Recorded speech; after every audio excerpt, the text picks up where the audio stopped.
Bueno, qué lindo poder estar en esta mañana una vez más aquí con ustedes. Como contábamos hace unos minutos, en el último viaje ellos nos decían, sabemos que Argentina está en crisis, y nosotros nos mirábamos con Jamie y decíamos, hasta acá llegó el chisme, ¿no? Pero dice, a pesar de eso ustedes vienen y hacen esto, nos bendicen, y eso es la importancia del cuerpo de Cristo, que puede entender que no se trata de lo mucho o lo poco que podamos dar, sino de entender que lo que damos, lo damos para el Señor, y Él es el que se encarga en multiplicarlo, Él es el que se encarga en hacer milagros a través de nuestras vidas. Entonces tenemos que desafiarnos a creer que Dios nos quiere usar, nos puede usar, Él sabe que te puede usar. El tema es que vos entiendas que te puede usar y te animes a creerle al Señor que Él lo quiere hacer con tu vida. Siempre lo digo porque me gusta que usted entienda esto, que lo que Dios te ha dado en tus manos, sea un don, un oficio, un talento, es para el servicio del reino de Cristo. Si yo como médico uso mi profesión solo para beneficio personal, se vuelve en mi medio de vida, pero cuando decido poner mi profesión para el servicio del Señor, entonces se vuelve en el ministerio que Dios tiene para que yo le sirva. Entonces anímate a pensar qué es lo que tenés en tus manos, ¿no? Es lo que Dios le dijo a Moisés cuando estaba ahí frente a la zarza y no sabía cómo iba a ir a Egipto o a través de qué o de qué medio iba a lograrlo. Pero Dios le dijo, con lo que tenés, una vara tenía, ¿no? Estaba cuidando ovejas. Bueno, no sé qué tenés vos en tus manos.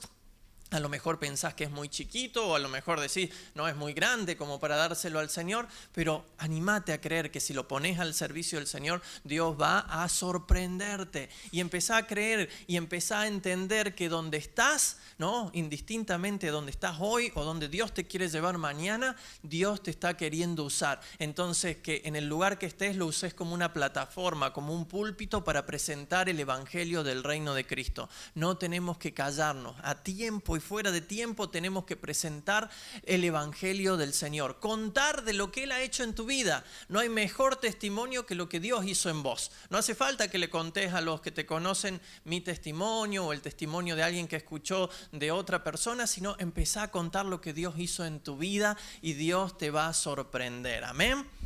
Amén. Vamos a ir a la palabra del Señor. Yo los animo que me acompañen a Primera de Crónicas capítulo 12. En Primera de Crónicas capítulo 12 habla sobre los guerreros que componían el ejército del rey David. El rey David fue una persona, un pastor de ovejas llamado por Dios, ungido para ser el rey de Israel, y la verdad que fue un hombre, un guerrero que logró conquistar todos los territorios y poner paz en los territorios que Dios había prometido para el pueblo de Israel hasta ese entonces. Y él fue el único capaz de poner paz en todos los límites que Dios tenía para con esta nación. Pero también tiene una característica muy linda David, que era un hombre que tenía un corazón conforme al corazón de Dios. Y cómo me agradaría llegar un día delante del trono de la gracia y que Dios diga de mí o que diga de vos, acá vienen hombres y mujeres con corazones conforme a mi corazón. Y la única manera de tener corazón conforme al corazón de Dios es conociendo su palabra y conociendo las demandas y respondiendo a las demandas que el Señor tiene para con nosotros. Y esa es la motivación de esta mañana, que cada uno de nosotros podamos entender la demanda de Dios para nuestras vidas y decirle, Señor, aquí estoy, quiero responder a tu llamado. Y dice que estos hombres, estos guerreros, en el versículo 2, dice que eran hombres que usaban ambas manos para la batalla. Quiere decir que peleaban tan bien con la derecha como con la izquierda. Yo la verdad que soy derecho, hay un grupito que será zurdo, ¿no? Y no políticamente, sino que escribe con la izquierda, y hay muy pocos que saben usar ambas manos con la misma destreza. Y yo siempre lo digo, que si le toca que yo lo opere un día que me duele la derecha, mejor venga otro día, porque con la izquierda le voy a hacer un zigzag, ¿no? No soy muy bueno con la izquierda. Entonces, pero estos hombres estaban llenos del poder del Señor y sabían y podían pelear con ambas manos. Dice que a veces peleaban tantas horas que la espada quedaba pegada a sus manos después de tanto pelear. Dice en el 12:8 que eran hombres de guerra muy valientes para la pelea. No todos tenemos las características de ser valientes para pelear, pero estos hombres estaban capacitados y eran valientes. Y Dios está buscando hoy hombres y mujeres valientes, porque dice que los valientes arrebatarán el reino de los cielos. Y necesitamos ser valientes para salir y poder hablar con denuedo de lo que el Señor ha hecho en nosotros. En el 22 dice que se formó un gran ejército como un ejército de Dios. Quiere decir que los pueblos, los filisteos, filisteos y todos los eteos y todos los que estaban alrededor, siempre digo todos los feos, ¿no? Porque termina eteos, filisteos y todos ellos, dice que lo veían a David salir y sabían que venía con un gran ejército, pero no lo reconocían como el ejército de David, como el ejército de Israel, sino que era el ejército de Dios. Y la gente, cuando te vean salir después del culto, no solamente te tienen que identificar como los de la iglesia de la esquina, como el Centro Cristiano Vida, sino que tienen que reconocerte como hijo de Dios. Tienen que entender que vos y yo somos embajadores del reino de los cielos. En tu trabajo, más allá de si sos médico, si sos abogado, sos profesor, lo que sea, tienen que reconocer tu título mayor, y tu título mayor es que sos hijo del reino de los cielos. Aquel que pagó un precio mayor por darte ese título, tenés que hacerlo saber. Y estos eran reconocidos como el ejército de Dios. En el 25 dice que eran hombres valientes y esforzados para la guerra. No es fácil, pero tenemos que esforzarnos sabiendo que el mayor está de nuestro lado y el mayor es el Señor Jesucristo. En el 30 dice que eran muy valientes hombres e ilustres en las casas de sus padres. Y esto que parece algo más, no es tan fácil, porque qué lindo y qué fácil es estar acá adelante y a lo mejor poder mostrar lo que uno quiere mostrar. Qué fácil es a veces estar en plena batalla y ser el más, tener la mayor destreza para pelear. Pero qué difícil es cuando vamos a la casa, nos sacamos la armadura y, como dicen los argentinos, nos sale la hilacha, ¿no? Salen esas cosas que no queremos que otros vean, que otros sepan, que queda dentro de las cuatro paredes, pero es ahí donde tenemos que demostrar que en nuestras vidas hay fruto y que el fruto del Espíritu abunde en nosotros, en nuestro hogar, y que cuando el pastor vaya y toque la puerta de la casa y salga, ¿no?, algún familiar y le pregunte por el hermanito, no diga, uy, no, mejor no le cuento, sino que digan, sí, acá está, la verdad que es de testimonio, que cada uno de nosotros podamos ser sacerdotes en nuestros hogares como Él lo quiere. Y dice el 33 que estaban dispuestos a pelear sin doblez de corazón. Quiere decir que eran hombres y mujeres íntegros, y Dios está llamando hoy en día hombres y mujeres íntegros. Y para ser íntegros tenemos que buscar y tener intimidad con el Señor. Y para tener integridad e intimidad con el Señor tenemos que buscar y anhelar la santidad. Y que dice la palabra del Señor que sin santidad nadie verá a Dios. Podemos dar nuestras vidas al servicio de Cristo aquí en Avellaneda, en Argentina. Podemos ir a Sierra Leona y entregar nuestras vidas. Pero si no hemos sido santos, un día llegaremos delante de la presencia del Señor y Él nos dirá, no te conozco. Y qué pena habrá sido haber dedicado tanto tiempo y no haber conocido al dueño de la mies, al Señor, al Rey de Reyes y Señor de Señores. Anhelemos y busquemos estas características. Yo me puse a sumar y de toda esta gente que tenía David, tenía 340.822 hombres. Quiere decir que no era un grupito de soldados, era una ciudad. Literalmente David salía a pelear con una ciudad. Y la pregunta para vos y para mí es, ¿queremos ser parte de este ejército que el Señor está llamando para lograr la conquista que Él quiere lograr en estos últimos tiempos? Y cada uno de nosotros tiene que responder a ese llamado, amén. Pero me llama la atención que de estos 340.000, de repente aparece un grupito chiquito, 200 hombres, insignificante para semejante número, ¿no? 200 hombres, pero que eran hombres que tenían claro lo que Dios quería hacer y quiénes eran los que marcaban el paso del ejército. Y dice en el 32, habla de los hijos de Isaacar, en el capítulo 12, versículo 32, dice, de los hijos de Isaacar, 200 principales, entendido en los tiempos, que sabían lo que Israel debía hacer y cuyas órdenes seguían todos sus hermanos.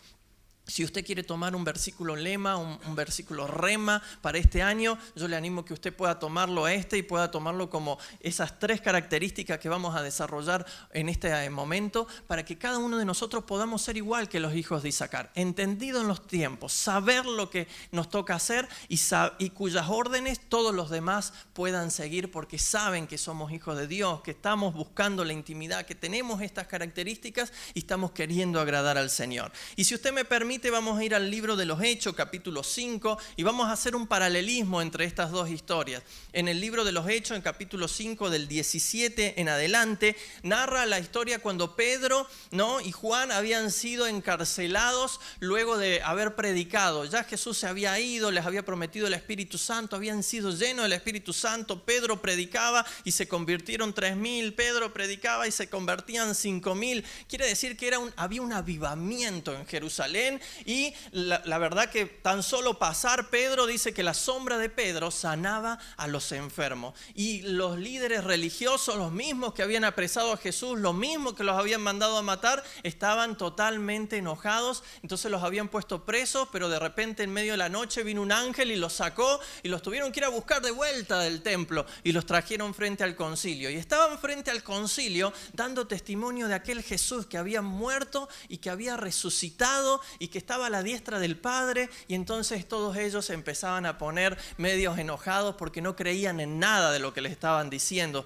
Estaban sus oídos y sus ojos estaban vendados para no querer creer que el cumplimiento de las promesas y las profecías se habían dado a través de Jesús. Entonces de repente aparece un hombre que tiene esta característica de la cual estamos hablando, la primera característica entendido en los tiempos, y es Gamaliel. ¿Y quién es Gamaliel? Gamaliel es un fariseo, maestro de la ley, doctor de la ley, dice venerado por todo el pueblo, y incluso más adelante sabemos que a los pies de Gamaliel se había formado Pablo, el famoso Pablo que nos ha dejado tantas cartas. Él se formó a los pies de Gamaliel. Y la palabra no nos dice que no hay registro de que a lo mejor Gamaliel haya ido a escuchar a Jesús a escondidas, o que se haya reunido como Nicodemo en medio de la noche para tener una charla en intimidad con Jesús, para tratar de entender. Pero indiscutiblemente Gamaliel había escuchado de lo que decían de Jesús. Él había escuchado de cada sermón, él había escuchado de cada milagro, y algo en él había que sabía de quién era Jesús. Y de repente estaba mirando a estos muchachos que no era la primera vez que los metían en la cárcel, no era la primera vez que los azotaban, y de repente sus ojos fueron abiertos para entender que había algo distinto en ellos, y era la presencia del mismo Maestro, de Jesús, en ellos. Y dice el versículo 35, ahora sí, les dice Gamaliel, luego que sacaron a los discípulos afuera del concilio, les dijo: varones israelitas, mirad por vosotros lo que vais a hacer respecto a estos hombres. Porque dice, antes de estos días se levantó un tal Teudas diciendo que era alguien.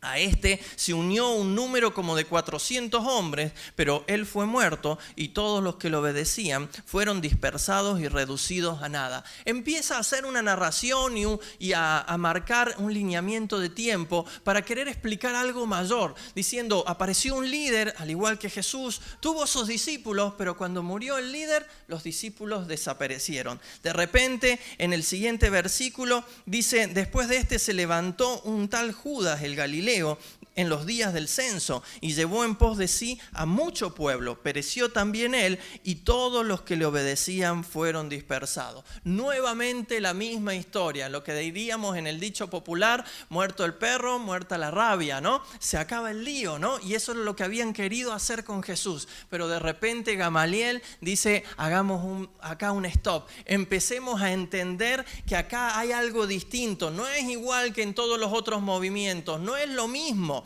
Dice en el versículo 38, ahora os digo, apartaos de estos hombres. Estaba hablando de Pedro y Juan. Y dice, y dejadlos, porque si este consejo o esta obra es de los hombres, se desvanecerá. Mas si es de Dios, no la podréis destruir. No seáis tal vez hallados luchando contra Dios. Vemos a Gamaliel siendo entendido en los tiempos y dándose cuenta que lo que estaba viendo a través de estos hombres era el cumplimiento de las promesas que tanto habían memorizado, que tanto habían estudiado a través de la Torá y vez tras vez repetido, pero que ahora estaba viendo el cumplimiento en ellos. Y qué importante es que vos y yo hoy en día nos demos cuenta y seamos entendidos en el tiempo que nos toca vivir aquí, hoy, en este entonces. Cada uno de nosotros, si prendemos la tele, yo siempre digo que es como leer Mateo 24. Mateo 24 se titula Las señales del fin. Y cuando uno prende la tele habla de guerra, de rumores de guerra, de hambre, de peste, de destrucción, hijos contra padres, padres contra hijos. ¿Le parece? Eso es lo que vemos todos los días. Y entonces quiere decir que las señales del fin se acercan. Si vos y yo nos damos cuenta, cada vez estamos más cerca de ver el cumplimiento de la venida gloriosa de nuestro Señor Jesucristo. Lo que dice Apocalipsis, que el pueblo dice: Maranata, Señor, ven, tu iglesia te anhela, tu iglesia te espera. No sé usted, pero yo anhelo el día glorioso en que el Señor vendrá en las nubes y ya no lo veremos como el niño del pesebre, tampoco lo veremos como el Cristo crucificado, sino que lo veremos como el Cristo glorificado, lleno de poder, lleno de gracia, lleno de toda gloria, y es ese Cristo que anhelamos. Amén. Yo no sé usted, pero usted tiene que amar y anhelar ese día. Pero a la vez que amamos y anhelamos ese día, entender que vos y yo tenemos una parte en el cumplimiento de esa promesa. Y el mismo Mateo 24, en el versículo 14, dice que si hasta que el evangelio del reino no sea predicado en todas las naciones de la tierra, no vendrá el fin. Quiere decir que vos y yo tenemos que involucrarnos en el cumplimiento de la promesa del Señor en todas las naciones de la tierra. Tenemos que empezar por nuestro Jerusalén, ¿no? Acá en San Isidro, en Avellaneda, en todo Buenos Aires. Tenemos que preocuparnos por toda nuestra Argentina, pero a la vez que lo estamos haciendo aquí, también preocuparnos por el allá. Es en el aquí y en el allá al mismo tiempo. Tenemos que ser parte de la evangelización mundial en todo tiempo. Hoy hay una ola migratoria tan grande que nos permite tener gente de muchas nacionalidades en otros países de la tierra. ¿Y qué vamos a esperar? ¿Que le vaya a predicar un misionero que fue llamado para ellos? ¿O vos que estás acá y lo tenés al lado le vas a ir a predicar?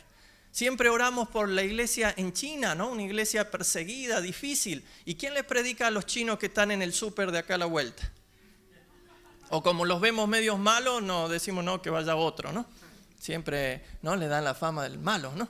Entonces, pero ellos necesitan recibir a Cristo. ¿Y por qué no sembrar en ellos? Y a lo mejor uno de ellos vuelve y es el que causa la revolución en su lugar. Hoy en día estamos recibiendo muchas familias rusas, estamos recibiendo muchas familias que están viniendo por los conflictos que están teniendo en este momento. ¿Quién les está predicando a ellos? Que van a ser los mensajeros de devolver la semilla en las naciones de donde vienen. Entonces tenemos que preocuparnos, levantar, sacar nuestra mirada de nosotros mismos y entender que el Señor está causando movimientos, pero para que cada uno de nosotros seamos intencionales y en ver que Dios nos está dando, nos está trayendo cerca gente que puede ser después de revolución en la nación de donde vienen. Tenemos que ser entendidos en los tiempos, al igual que los hijos de Isaacar. Tenemos que ser entendidos en los tiempos, al igual que Gamaliel, que pudo darse cuenta que estos dos varones, estos dos discípulos, tenían algo distinto y era la presencia gloriosa del Señor en sus vidas.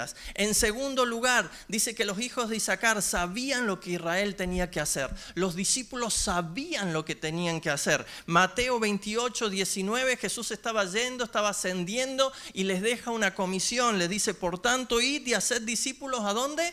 A todas las naciones, bautizándolos en el nombre del Padre, del Hijo, del Espíritu Santo y enseñándoles que guarden todas las cosas que yo os he mandado. Pero también les dice en Hechos 1:8, dice: pero recibiréis poder cuando haya venido sobre vosotros. ¿Quién? El Espíritu Santo. ¿Usted ha recibido el Espíritu Santo?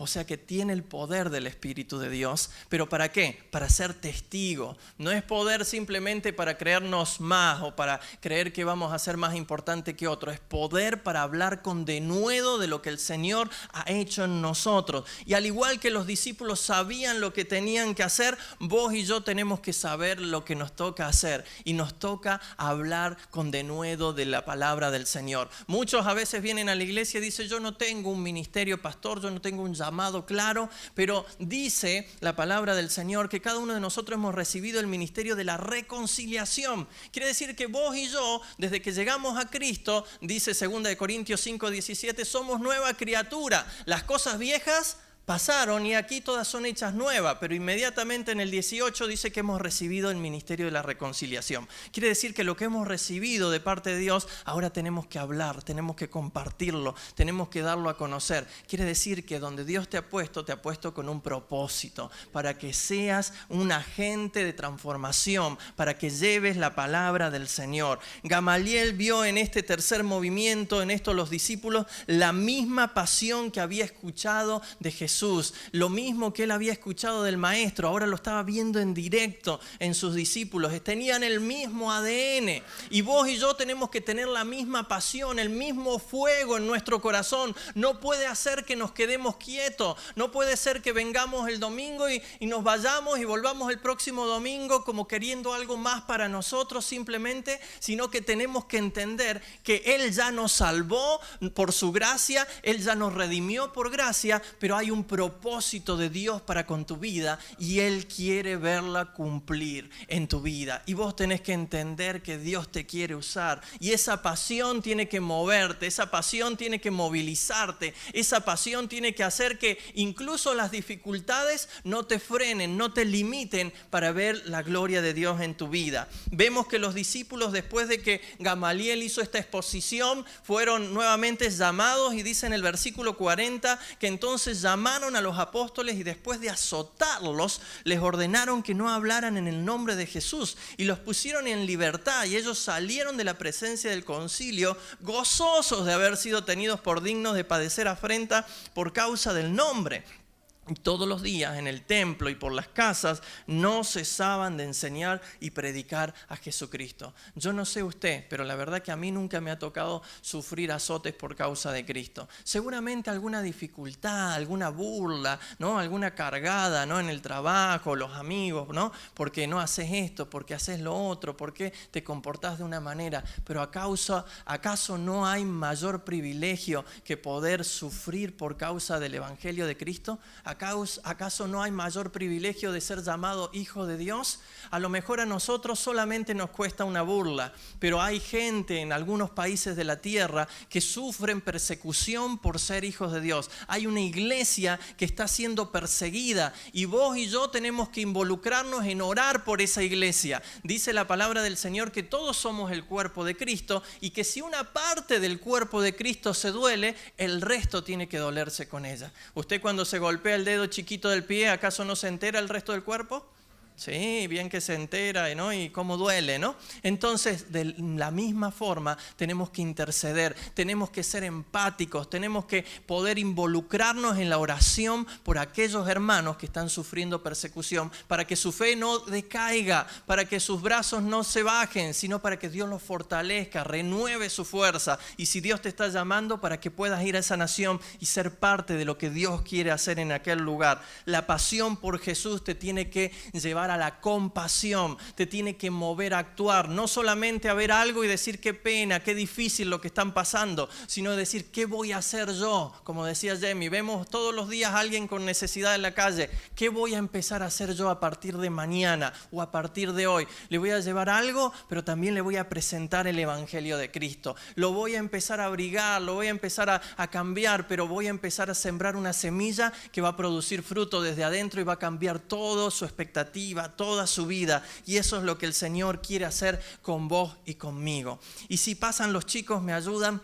Una vez más, el tercer punto y la tercera condición que tenían los hijos de Isaacar, dice, cuyas órdenes seguían todos sus hermanos. Y si vos y yo entendemos el tiempo que Dios tiene para con nuestras vidas hoy, si somos entendidos en el tiempo y nos damos cuenta que tenemos que hacer algo y hacemos lo que Dios quiere que hagamos, ¿no? Porque muchos de nosotros somos muchas veces oidores, pero no hacedores. Entonces, si entendemos los tiempos, pero también somos hacedores de lo que Dios quiere hacer para con nosotros hoy, indiscutiblemente vamos a ser los hombres de Dios, las mujeres de Dios, los líderes, los pastores, los misioneros, que vamos a llevar a la iglesia del hoy al cumplimiento de lo que Dios tiene preparado para con este tiempo. Indiscutiblemente Las señales que cada vez vemos nos hablan de que el fin se acerca, que la venida del Señor se acerca. Y a lo mejor estamos creyendo que estamos en la última gran cosecha. Creemos que somos los obreros de la 11ª hora, aquellos que fueron tomados en el último momento para levantar lo que quedaba de la cosecha. Y Dios necesita hombres y mujeres que digan: Señor, heme aquí, usame a mí para lo que quieras, como quieras, donde quieras. Pero quiero ser útil para tu servicio. Juan 4:35 dice: ¿no decís vosotros, aún falta 4 meses para que llegue la siega? El Señor les dice: yo os digo, alzad vuestros ojos y mirad los campos, porque ya están blancos para la siega. Y a Isaías le decía: ¿quién irá? Y él dijo: Señor, heme aquí.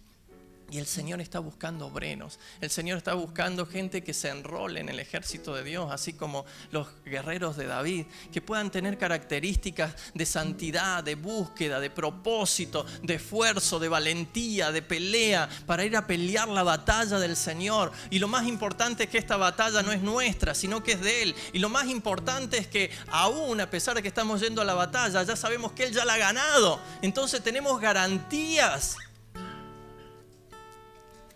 Y si el Señor está contigo, ¿quién contra ti? Todo lo podemos en Cristo que nos fortalece. Es tiempo tan solo de entender que Él te quiere usar y que te animes a creer. Dice que todas estas señales seguirán a los que creen. Es tiempo de creer. Es tiempo de salir de la barca y pisar ahí donde hay inseguridad, donde salís de tu confort y empezás a depender tan solo de la presencia del Señor. Pero cuando empezás a activar la fe, entonces las señales: en mi nombre echarán fuera demonios, pondrán las manos sobre los enfermos y ni siquiera el bisturí voy a tener que sacar. Amén. Ni siquiera vas a tener que usar lo que vos tenés en tus manos, porque ya lo entregaste. Y cuando ya lo entregaste, entonces Él se empieza a glorificar. Y entonces vas a ver los enfermos sanarse, los muertos resucitar, los endemoniados ser liberados, los oprimidos tener libertad en Cristo. Pero hay que creer. Iglesia, es tiempo de activar la fe que Él ha puesto en tu corazón. Cosas que ojo no vio ni oído oyó son las que el Señor tiene preparado para los que le creen.